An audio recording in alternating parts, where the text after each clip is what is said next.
kuuliza kwake. Watumishi wake wakamwambia, wakamwambiaje? Tazama, yuko mwanamke mwenye pepo wa utambuzi huko Endori. Pale Ulaya pale kuna mwanamke wewe mwenye pepo ani? Maana pepo la utambuzi alimuondoa kwenye ufalme. Nafasi yake akapewa Daudi.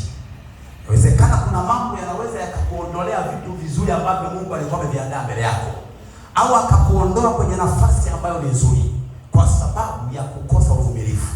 Tunda la uvumilivu ni la muhimu sana. Mngoje Bwana, usitafute msaada mwingine.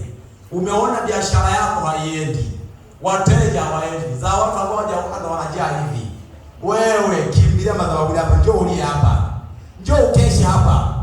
Shida kwenye maombi unakwepa, na Biblia usomi, kwenye huduma yote haupo popote ni hewani. Ukipewa huduma pale unakwepa. Wengine si wana staff, si namna gani? Ambao watumishi wa Bwana. Bwana Yesu asifiwe sana. Bwana Yesu asifiwe sana. Si useme amina mzee Kibona? Mzee Kibona si useme amina?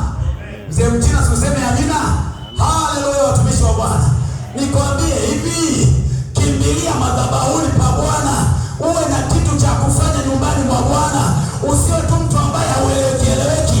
Unakuja tu kukaa, kitu kimeshafutiwa, usafi umefanyiwa, kila kitu wewe ndio oya. Hapana, acha wokovu wa oya. Kuwa na kitu cha kufanya nyumbani mwa Bwana.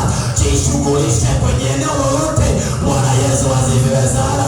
Unaona mazingira yako sawa sawa, sio mpaka upangiwe zamu. Hapana, wewe fanya utumishi wa Bwana kupitia kazi yako hiyo. Mungu atakukumbuka.